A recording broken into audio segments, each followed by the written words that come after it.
Fernando Diniz insistindo em teimosia de João Vitor, que é um jogador que passa 90 minutos, o torcedor do Vasco, assim, ó, desculpa a expressão, galera, porque sabe que a qualquer momento ele pode botar uma partida a perder. Esse é o João Vitor. E o Fernando Diniz continua insistindo nele, já passou do desrespeito. Pessoal, mais um dia, mais um domingo que o torcedor vascaíno não tá feliz. O Vasco mais uma vez não ganha. Já são quase 2 meses sem uma vitória sequer. E nesse vídeo a gente vai reagir ao Lucas Pedrosa, que tem um canal no YouTube, que é jornalista lá do SBT Rio, falou um pouco sobre a situação do Vasco da Gama, que é uma vergonha, e também falou da insistência do que o Fernando Diniz é teimoso de insistir em João Vitor, Hugo Moura e diversos outros jogadores. Vou pedir para você clicar no botão do like, também para se inscrever aqui no nosso canal, que é muito importante. Aqui tem a meta de inscritos, vamos tentar chegar no final desse vídeo aí a 9.535, dá essa moral pra gente que ajuda pra caramba. Agora vamos lá, reagir ao Lucas Pedrosa falando um pouco sobre a situação crítica e vergonhosa do Vasco da Gama. Que não tem condições. Aliado a isso, eu ainda tenho que ver o Fernando Diniz insistindo em teimosia de João Vitor, que é um jogador que passa 90 minutos, o torcedor do Vasco, assim, ó, desculpa a expressão, galera. Isso é verdade. O cu na mão. Porque sabe que a qualquer momento ele pode botar uma partida a perder. Esse é o João Vitor. E o Fernando Diniz continua insistindo nele. Já passou do desrespeito. Já passou, é deboche. Concordo. O João Vitor, eu vou te falar, hein. Eu vou falar um negócio aqui que vai ter muita gente discordando. O João Vitor fez pênalti hoje no atacante do Mirassol. Não acho que foi que pênalti, o Milton Pereira não. Sampaio é um juiz que ele é mais rigoroso. Se é um juiz menos rigoroso, que quisesse marcar o pênalti que o João Vitor fez ali, puxando o atacante do Mirassol, ele colocaria o jogo do Vasco a perder. Ele fez pênalti, agarrando o atacante do Mirassol. E ele já tinha errado outras bolas, ele já tinha tomado bola por debaixo das pernas, ele já tinha errado em saída de bola. Como sempre, né? Não tem condições, cara. O resultado, ele jamais vai mudar se você continua insistindo nas mesmas peças. Concordo. Cadê o Luiz Gustavo, Tá? né? É incrível. É incrível. Então, não adianta. Eu tento olhar por um lado, assim, porra, caramba, o time tá construindo mais. Vamos tentar ter um pouco mais de paciência com o Fernandinho. Não tem como você ter paciência, porque se a gente tá falando aqui do Hugo Moura, se a gente tá falando aqui do João Vitor. João Vitor, é porque o técnico tá escalando, cara. É porque o Exatamente. técnico tá insistindo. Eu falei na live pós-jogo, inclusive, Sabe? isso. Assim como ele tem insistido em, por exemplo, por que o Luiz Gustavo não tava no banco hoje? De novo. Não sei também. De novo. Fiz a mesma pergunta. Por que o Leandrinho não é banco Do Piton. e o Vitor Luiz é? Exatamente. Por quê? São Por que o perguntas... Alex Teixeira vai pro banco todos os jogos, mas o Estrela é retirado do banco? Tá aí. Diniz Cadê tem que a responder. molecada da base? Ah, o GB tá machucado. Ok. Mas cadê? Por que o Elder não tem uma chance? Eu espero que o Cauã Barros voltando agora, eu espero muito que o Tem Fernando oportunidade. Diniz comece a utilizar o garoto. Eu espero muito que no próximo jogo ele coloque o Thiago Mendes de primeiro volante. Ou até mesmo o Jair, que entrou bem hoje, tá? Entrou bem hoje. Apesar de tudo, talvez eu nem colocaria o Jair nesse jogo, que era um jogo de intensidade e de transição. Mas ele entrou bem o suficiente para conseguir fazer pelo menos o jogo do Vasco andar. Coisa que o Hugo Moura é incapaz de fazer.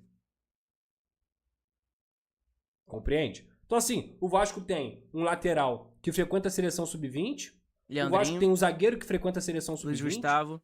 Cadê? Por que esses moleques não jogam? Nem Por relacionados que eles esses são. moleques não têm oportunidade? Mas o João Vitor joga todas. E falhando todo Erra, jogo, né? é expulso, é suspenso, faz merda, mas joga todas. O Lemos hoje, coitado, é até difícil, cara. Eu fico até chateado, porque o Lemos hoje não tava fazendo um jogo ruim. Ele tava sendo o jogador mais consistente da defesa. Aliás, como ele foi contra o Inter, e ele acabou Mas é um tomando zagueiro cartão lento, contra né? o CSA também, acabou saindo no intervalo. Mas ele erra também. Ele erra de forma crucial. E ele erra Exatamente. que é um erro que gera o gol pro Mirassol. Aí o Fusato é outro também. Tem o goleiro que tem a primeira oportunidade dele. Eu, de verdade, eu me sinto até meio mal, assim, de porra, falar mal do cara, mas... É, não tem o que fazer, tem que ó. falar. Primeiro jogo que ele tem uma oportunidade contra o Internacional. Eu já achei uma bola defensável. Mas é Também difícil achei. você culpar o cara, porque Sim. você entra frio ali. Eu tava ali do lado dele. Tava ao lado dele ali no campo. Ele nem aqueceu. Ele só entrou. Então é difícil mesmo. Mas hoje, o gol foi falha dele. E aí? 2 falhas do Vasco, né? É muito complicado, cara. É muito complicado. Então, assim, são erros, entregas. O Vasco é uma equipe que o adversário erra e o Vasco não aproveita. Já quando o Vasco erra, o adversário aproveita todas. O Mirassol hoje fez 3 gols em erros do Vasco da Gama. Erros que o próprio Mirassol provoca? Concordo. Mas não foi o caso dos 2 primeiros gols. O primeiro gol é um chute de fora da área, que não é muito no canto. É um chute até forte, mas defensável. Sim. O goleiro de Série A de Campeonato Brasileiro tem que pegar aquele chute. Léo Jardim pegava. O Daniel Fusato não pega. E o segundo gol foi um passe errado do Lemos tentando atravessar. Passe na defesa. E aí o Mirassol vem e aproveita. O terceiro teve falha do Vasco também, mas é mais uma jogada construída. Sim. A falha do Lucas Piton é inadmissível. O Pumita também perdido dentro da área é inadmissível. Agora, os 2 primeiros gols são erros. O Vasco deu os gols. Verdade. E quando o Vasco ganha os gols, ele não converte. Sim. Que foi o caso do Hugo Moura. Não converte. Sabe? Então foi o Vasco hoje, que até fez um primeiro tempo ok, digamos assim, mas que você claramente já percebia que falta força, falta saúde. E quando o Mirassol abre o 2-0 e o Vasco consegue empatar, o Fernando Diniz ainda demora para tirar o Coutinho, que já estava fazendo hora extra em campo. O Coutinho já não conseguia mais andar dentro de campo. Teve uma bola, gente, que eu fiquei constrangido. Constrangido, um jogador do calibre dele, com a carreira que ele tem, que ele não conseguiu chegar na bola e dar sequência por falta de força nas pernas. O E time eu fico morreu, me perguntando, como é que o Diniz não vê isso? O time tá A morto. leitura de jogo dele é essa? Porque assim, ele tirou o Nuno. Ok, o Nuno tava cansado. Aí ele deixa o Coutinho. Aí o David já tinha entrado. Ele opta pelo Lloyd. Pelo último jogo que o Lloyd fez contra o CSA, tinha até alguma coerência. Sim. Mas porra, cara, se o Coutinho é meia e você tem o Garré no banco, por que o Garré não joga? Por que o Garré não recebe oportunidade? O Lloyd entrou e não fez nada, né? Ontem. Porque assim, não é possível que o Garré é muito pior do que o Lloyd. Não é Pô, possível. Se for, pelo amor de Tem Deus. alguma coisa errada. Se você já tinha um ponto esquerda, que era o David, deixava o David lá na ponta esquerda, entrava com o Garré, como meia, mantinha o Ryan e o Verratti, que tava ali, que poderia até ser substituído também, mas como ele fez o gol e recuperou a confiança, mantinha ele, quase fez o terceiro, numa bola do Lucas Piton.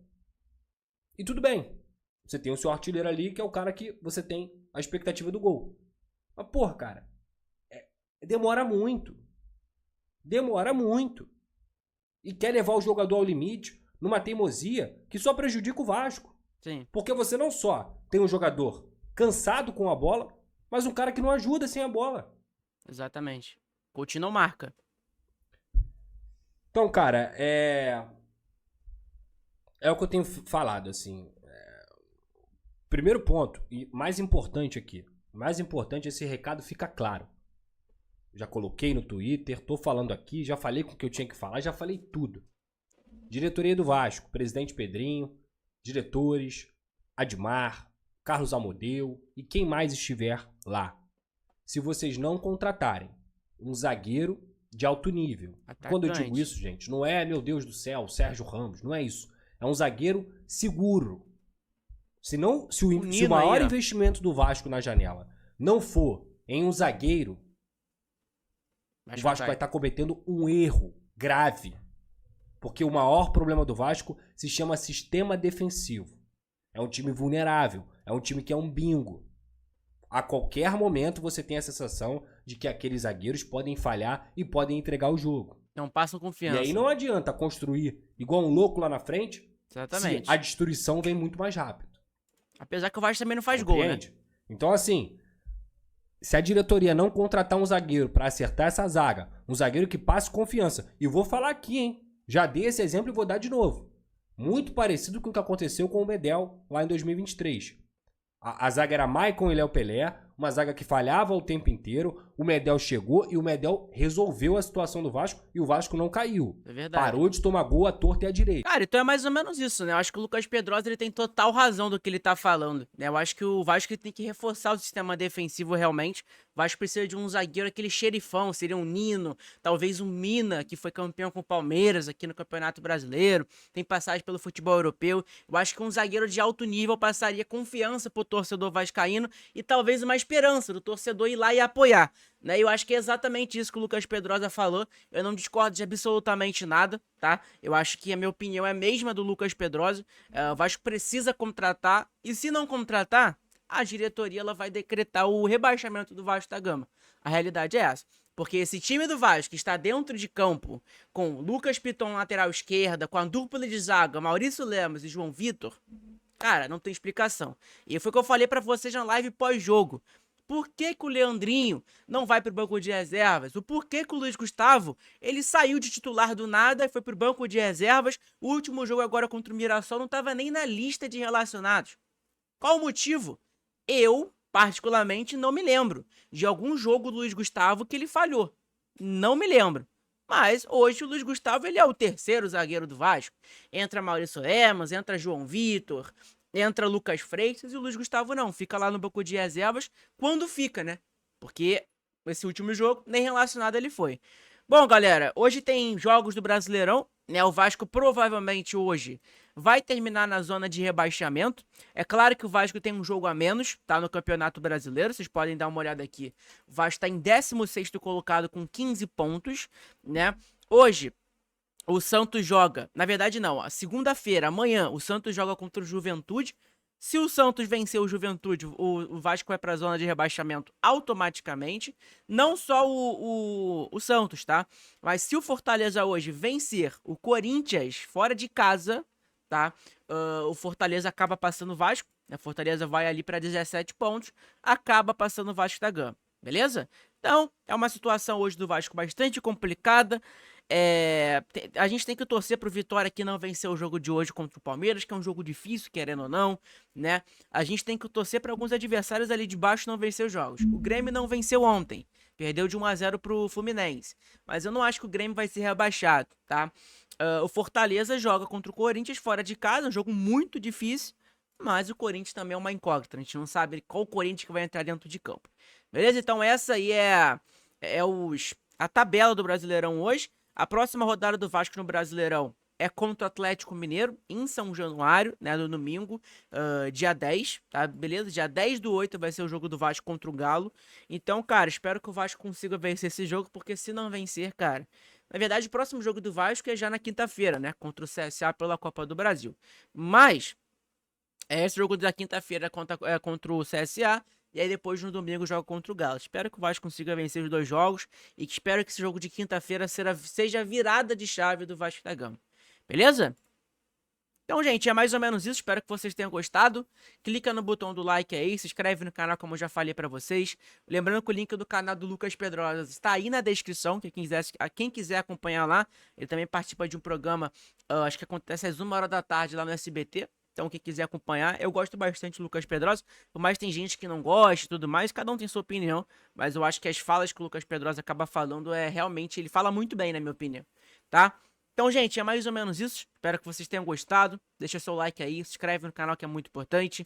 Ó, aqui tem a contagem de inscritos automática, eu sei que não é maneiro ficar pedindo por agora, o momento do Vasco não é maneiro, mas deixa o like, inscreve no canal, hype um vídeo que é muito importante, ajuda pra caramba, beleza?